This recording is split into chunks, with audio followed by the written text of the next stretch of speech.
نبی پاک صلی اللہ علیہ وسلم اور صحابہ کرام جب جنگ کے موقع پر جنگ پر چلے جاتے تھے، یاتی صوت واضح، صوت یاتی واضح نا تسمع کلامی. نبی پاک صلی اللہ علیہ وسلم کے زمانے میں جب پیغمبر صلی اللہ علیہ وسلم اور صحابہ کرام جنگ پر چلے جاتے تھے، تو جب یہ دیکھتے منافقین کہ یہ جنگ سخت ہے، جان کا خطرہ ہے، دشمن طاقتور ہے، دور کا سفر ہے، تو منافقین جنگ پر نہیں جاتے تھے. نبی پاک صلی اللہ علیہ وسلم کے پاس آتے، یا رسول اللہ ہمیں فلاں عذر ہے، فلاں عذر ہے، فلاں عذر ہے.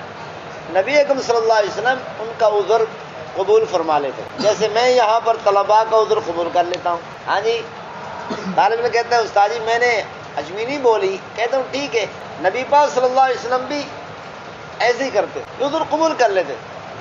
حالانکہ نبی اکرم صلی اللہ علیہ وسلم کو پتہ ہوتا تھا کہ یہ جھوٹ بول رہا ہے، پھر بھی عذر قبول فرما لیتے. پیغمبر صلی اللہ علیہ وسلم بڑے نرم مزاج تھے اور ان کا فیصلہ اللہ پر چھوڑ دیتے کہ اللہ جانے اور یہ جانے. تو منافقین تو یہ سمجھتے تھے کہ ہم نے دھوکہ دے دیا، کیونکہ وہ حقیقت میں تو کافر تھے، مسلمان تو تھے نہیں. اپنے آپ کے بارے میں کہتے تھے مسلمانوں کو ہم دین کے بڑے ٹھیکیدار ہیں، بڑے مسلمان ہیں. نبی پاک صلی اللہ علیہ وسلم بیان کرتے تھے تو سب سے آگے آگے بیٹھتے تھے منافقین. حالانکہ دل کے اندر کفر اور شرک ہوتا تھا، کفر بھرا ہوتا تھا. تو نبی اکرم صلی اللہ علیہ وسلم کے سب سے بڑے دشمن یہی ہوتے تھے. نبی اکرم صلی اللہ علیہ وسلم ان کا معاملہ اللہ پر چھوڑ دیتے تھے. تو اللہ تعالیٰ نے پھر پیغمبر صلی اللہ علیہ وسلم کو بتا دیا کہ فلاں منافق ہے، فلاں منافق ہے، فلاں منافق ہے، یہ جھوٹ بولتے ہیں، غلط بیانیں کرتے ہیں، بہانے بناتے ہیں. تو نبی اکرم صلی اللہ علیہ وسلم نے ایک صحابی کو اپنا رازدان بنا لیا، ایسے جیسے اپنا دل کا حال دیتے تھے. اپنا دل کا حال ایک صحابی کو دیتے تھے، اس کو اپنا رازدان بنا لیا. تو وہ صحابی پیغمبر صلی اللہ علیہ وسلم کی باتیں کسی اور کو نہیں بتاتے تھے. اس صحابی رضی اللہ تعالیٰ عنہ کو نبی اکرم صلی اللہ علیہ وسلم نے بتا دیا کہ فلاں فلاں منافق ہے. حضرت عمر رضی اللہ عنہ کو پتہ چلا کہ یہ نبی اکرم صلی اللہ علیہ وسلم کا رازدان صحابی ہے. اس صحابی سے پوچھا عمر رضی اللہ تعالیٰ عنہ نے، میں تم سے یہ نہیں پوچھتا کہ کون کون منافق ہیں، مجھے بتاؤ، کیونکہ آپ نبی اکرم صلی اللہ علیہ وسلم کے رازدان ہیں. میں نبی اکرم صلی اللہ علیہ وسلم کا راز ظاہر نہیں کرنا چاہتا، بس مجھے اتنا بتا دو کہ ان منافقین کی لسٹ میں میرا نام تو نہیں ہے. تو اس صحابی رضی اللہ تعالیٰ عنہ نے حضرت عمر رضی اللہ عنہ کے ہاتھ پر بوسہ دیا اور کہا آپ کا نام کیسے ہو سکتا. تو یہ جھوٹ بولنا بہت بڑا جرم ہے، یہ منافقین کی عادت ہے. پیغمبر صلی اللہ علیہ وسلم نے فرمایا کہ جھوٹ بولنا منافقین کی نشانی. اذا حدث کذب، جب بولتا ہے منافق تو جھوٹ بولتا ہے. آیت المنافق ثلاث، نبی اکرم صلی اللہ علیہ وسلم کا ارشاد مبارک ہے. منافق کی تین نشانیاں. منافق کی نشانیاں کتنی ہیں؟ تین. پہلی نشانی اذا حدث کذب، جب وہ بولتا ہے تو جھوٹ بولتا ہے. اور منافق کافروں میں سب سے بڑا کافر ہے، اللہ اس کے رسول کے. تو اسی لیے دوسروں کی وجہ سے اپنے سر پر جھوٹ کا بوجھ نہ لا دیں، دوسروں کی وجہ سے جھوٹ نہ بولا کریں، اور کوئی بھی جھوٹ نہ بولے. جھوٹ بولنا بہت بڑا جرم، بہت بڑا جرم. سمجھ آ رہی نہیں آ رہی؟ ایک اللہ والے بزرگ تھے، ایک اللہ والے بزرگ تھے. وہ لماذا جلست انت قم عبداللہ، ہاں آتے تو کا وقتاً یوم آخر کہتا. اب یہ دیکھنا ایک دن اور دیا، گڑبڑ نہیں کرنی. اب معاف نہیں کروں گا اگر آپ اب نام آیا تو، پھر نہ کہنا کہ استاد نے پھر نہیں چھوڑا مجھے. سن رہے ہیں؟ اور بولنا بھی ہے، خاموش نہیں رہنا. اگر خاموش رہے گا پھر بھی عجمی بولنے والا شمار ہوگا. بولنا، عربی بولنی، بولنی ہے عربی بولنی. یہ خاموش تو نہیں رہتا. عبداللہ هذا من نذاكره يبقى ساكتا، يتكلم بالعربية، ها يتكلم بالعجمية، ها بالعربية كاملا يتكلم بالعربية صحيح یہ لا يبقى ساکتا لا يكون ساکتا خاموش نہیں رہتا ہاں ٹھیک ہے ہاں ٹھیک غلط بولیں صحیح بولیں جیسے بولیں عربی بولیں ٹانگیں توڑیں عربی کی عربی کے ٹانگیں توڑیں کوئی بات نہیں اپنی نہ توڑیں عربی کی توڑیں ٹھیک ہے کوئی بات نہیں لیکن بولیں عربی بولیں عربی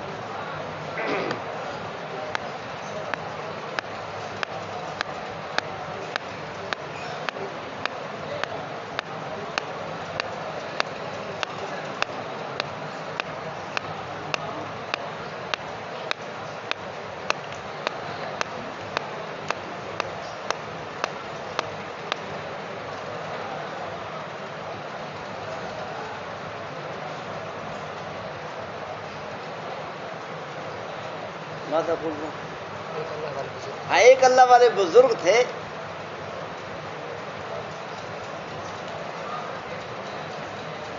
ان کی بد دعا قبول ہو جاتی تھی اور یہ دعا کرتے یا بد دعا کرتے قبول ہو جاتی اور یہ اس بات میں وہ مشہور تھے ہر کسی کو پتہ تھا بادشاہ کا بیٹا اس بزرگ کے پاس اللہ والے بزرگ کے پاس پڑھتا تھا عالم بھی تھے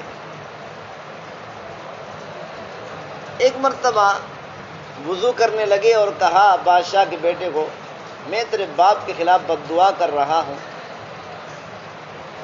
وضو کر کے میں تیرے باپ کے خلاف بد دعا کرتا ہوں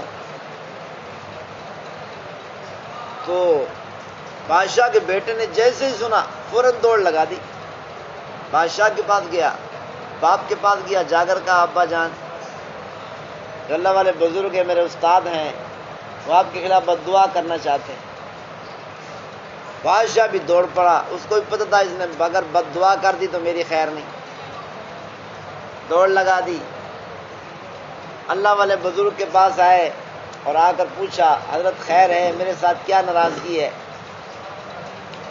اس عالم نے کہا تو نے اپنی فوج کو حکم دیا ہے میں نے سنا کہ فلاں جو پل ہے نا دریا پر کہ وہاں سے اٹھاؤ اور فلاں جگہ پر رکھ دو اور پل کو اٹھا کر فوج کے جانے کا جو راستہ ہے یہ وہی ہے جہاں پر میرا گھر ہے میری جھوپڑی ہے میرے گھر کو میری جھوپڑی کو تباہ کرنا چاہتا ہے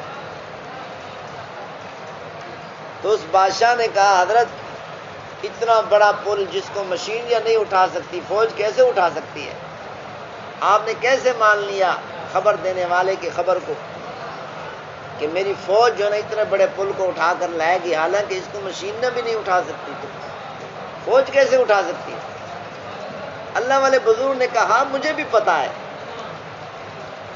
کہ اتنا بڑا پل ہے وزنی پل ہے جس پل کو مشینریاں نہیں اٹھا سکتی فوج کیسے اٹھا سکتی ہے مجھے بھی پتا ہے اتنی سمجھ مجھے بھی ہے لیکن کیا کروں یہ خبر دینے والا مسلمان تھا تو میں نے سوچا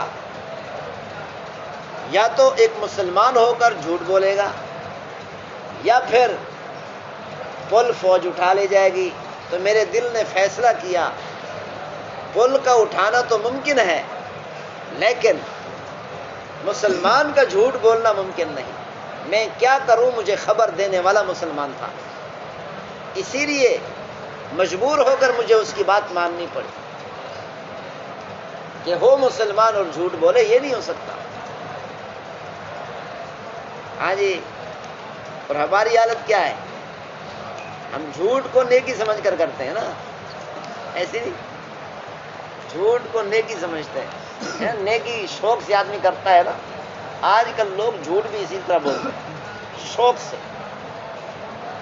اتنا بڑا جرم اور اتنا بڑا گناہ ہونے کے باوجود جھوٹ کو ہم چھوڑتے نہیں دوسروں کی وجہ سے وہ بھی دوسروں کی وجہ سے جھوٹ بول رہے ہیں خیال کیا کرے گا جھوٹ بولنا بہت بڑا جرم ہے جھوٹ نہ بولا کرو بولو گے نام انا کون نام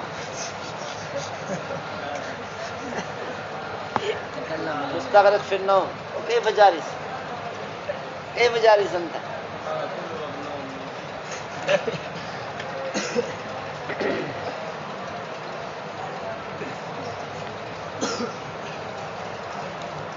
غزوہ تبوک کے موقع پر کافی لمبا سفر تھا، جہاد پر جانا تھا۔ جیسے ہم آج کل پوچھتے ہیں جی کس کس نے تبلیغ میں جانا ہے، کھانے کے لیے جانا ہے، تو کھانے کے لیے بھی کوئی جانے کو تیار نہیں ہوتا۔ وہ کھانا پینا وہاں پر کیا کرنا ہے، کھانا پینا سونا ہے، تو کھانے کے لیے بھی کوئی تیار نہیں ہوتا۔ نبی اکرم صلی اللہ علیہ وسلم صحابہ اکرام سے یہ نہیں پوچھا کرتے تھے جہاد پر کون کون جائے گا، اللہ کا حکم ہوتا تھا، رسول اللہ صلی اللہ علیہ وسلم کا حکم ہوتا تھا کہ ہر کسی نے جانا ہے، پوچھنے کی ضرورت ہی نہیں ہے، بس اعلان کرا دیتے تھے کہ جہاد پر نکلنا ہے، فلاں وقت میں نکلیں گے، سب صحابہ اکٹھے ہو جاتے اور سارے نکلتے، کوئی صحابی پیچھے نہیں رہتا تھا۔ ہاں جو بوڑھا ہوتا، کمزور ہوتا، چل نہیں سکتا، بیمار ہوتا سخت، وہ بھی سخت بیمار ایسا کہ چل نہ سکے، چھوٹا بچہ ہوتا، ہاں جی وہ نہیں جاتے، باقی سب جاتے تھے۔ نبی اکرم صلی اللہ علیہ وسلم نے غزوہ تبوک کے لیے بڑا لمبا سفر تھا، کئی مہینوں کا سفر تھا، گرمی کا موسم تھا، بڑا سخت مشکلات سے بھرا ہوا سفر تھا۔ نبی اکرم صلی اللہ علیہ وسلم نے صحابہ اکرام میں اعلان فرما دیا کہ فلاں وقت میں جنگ کے لیے نکلیں گے، سارے صحابہ اکٹھے ہو گئے، سارے صحابہ چلے گئے، 2-3 صحابہ پیچھے رہ گئے۔ انہوں نے سوچا یہ قافلہ بھی جا رہا ہے، یہ صبح جا رہا ہے، ہم جو ہے نا دوپہر کو نکلیں گے، ہمارے پاس سواری ہے، تیز سواری، ہم پہنچ جائیں گے، ان کو مل جائیں گے پیچھے سے۔ جب دوپہر ہوئی پھر دل میں خیال آیا یار کوئی بات نہیں، شام کو چلے جائیں گے۔ شام آئی تو خیال ہے یار رات گزارنے صبح چلے جائیں گے۔ ایسے کرتے کرتے کرتے کرتے کئی دن گزر گئے، صحابہ وہاں پر جنگ کے مقام پر پہنچ گئے۔ اب دل نے کہا یار اب تو جنگ ہو جائے گی ہمارے جاتے جاتے، اسی لیے اب جانے کی ضرورت ہی نہیں ہے۔ نبی اکرم صلی اللہ علیہ وسلم صحابہ اکرام کے ساتھ واپس آئے، منافقین بھی نہیں گئے تھے۔ اب ایک منافق آیا، یا رسول اللہ فلاں عذر تھا اسی لیے ہم نہیں جا سکے۔ نبی اکرم صلی اللہ علیہ وسلم نے فرمایا ٹھیک۔ دوسرا منافق آیا، یا رسول اللہ فلاں عذر تھا، نبی اکرم صلی اللہ علیہ وسلم نے فرمایا ٹھیک ہے۔ تیسرا منافق آیا، یا رسول اللہ میں نیند میں تھا، مجھے نیند کا عذر تھا، مجھے فلاں عذر تھا، نبی اکرم صلی اللہ علیہ وسلم نے فرمایا ٹھیک ہے۔ بس میں منافقین عذر بہانے کرتے رہے، ہاں جی جھوٹ بولتے رہے، نبی اکرم صلی اللہ علیہ وسلم ہر کسی کی بات کو قبول فرما لیتے، فرماتے ٹھیک ہے۔ لیکن اللہ تو جانتا ہے نا کامیاب کس نے کرنا ہوگا، اللہ نے، اللہ دیکھ رہا ہے کہ کون سچ بولتا ہے کون جھوٹ بولتا ہے۔ نبی اکرم صلی اللہ علیہ وسلم کو اللہ تعالیٰ نے بتا دیا کہ فلاں منافق ہے، ان نے جھوٹ بولا ہے۔ وہ جو 2-3 صحابہ پیچھے رہ گئے تھے وہ آئے، یا رسول اللہ ہم سچ بولتے ہیں، ہمارے لیے کوئی عذر نہیں تھا، بس ہم سے سستی ہو گئی، ہم نہیں جا سکے، ہم بھی اگر بہانہ بنانا چاہیں تو بنا سکتے ہیں یا رسول اللہ، لیکن ہم جھوٹ نہیں بولیں گے، کوئی عذر نہیں تھا، سواری بھی تھی، سب کچھ تھا، لیکن سستی ہو گئی۔ نبی اکرم صلی اللہ علیہ وسلم نے فرمایا تمہارا فیصلہ اللہ کرے گا، تمہارا فیصلہ اللہ کرے گا۔ اللہ تعالیٰ نے کیا فیصلہ کیا؟ نبی اکرم صلی اللہ علیہ وسلم نے پھر اللہ کے فیصلے پر اعلان فرمایا صحابہ میں، یہ جو غزوہ تبوک میں جنگ میں شریک نہیں ہوئے تھے، اللہ نے ان کو یہ سزا دی ہے کہ جب تک اللہ کا دوسرا حکم نہیں آتا اس وقت تک ان سے کوئی بات نہ کرے، ان سے کوئی بات نہ کرے۔ وہ صحابہ فرماتے ہیں ہم بھائی سے بات کرنے لگتے تو وہ منہ پھیر لیتا تھا، باپ سے بات کرنے لگتے وہ منہ پھیر لیتا تھا، بیٹے سے بات کرنے لگتے وہ منہ پھیر لیتا تھا، چچا زاد بھائی، پھپھو زاد بھائی، ماموں زاد بھائی، جس سے بھی بات کرتے وہ منہ پھیر لیتا تھا۔ حتیٰ کہ بازار میں کوئی خریدنے جاتے تھے نا، خریدنے لگتے کوئی چیز، وہ بھی ہم سے کوئی بات نہیں کرتا تھا، حتیٰ کہ ان کی بیویاں بھی ان کو چھوڑ کر میکے چلی گئی. جب نبی کا حکم ہے بات نہیں کرنی تو پھر نہیں کرنی.